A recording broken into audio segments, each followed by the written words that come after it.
यो छ्याउ याङबेन भन्छ कि याङबेन गीत पनि छ नि त याङबेनमा रक्ती मिसाउने भनेर हाम्रोतिर चाहिँ अहिले यो 7,000 छ किलोको हजुर मैले यो के हो यो गुन्द्रुक जस्तो देखे यो छ्याउ भन्छ है नेपालीमा अनि अब यो मौलिक भाषामा चाहिँ याङबेन भन्छ गुन्द्रुक होइन नि यो गुन्द्रुक यो कहाँ के कसरी फल्छ त दिदी यो रुखमा फल्छ यो च्याउ भने जस्तै यो च्याउकै प्रजातिमा पर्छ यस्तो हुन्छ यो चाहिँ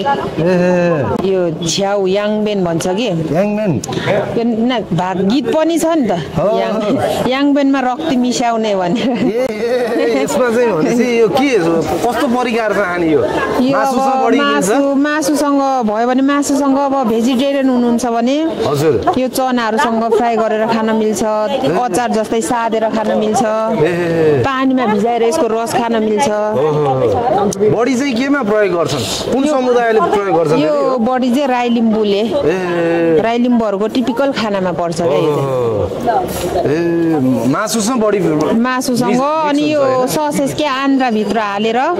ससेजको रूपमा एकदम खानुहुन्छ यसको नि बजार राम्रो छ यो बाहिर युकेतिर हङकङतिर बढी जान्छ यो हजुर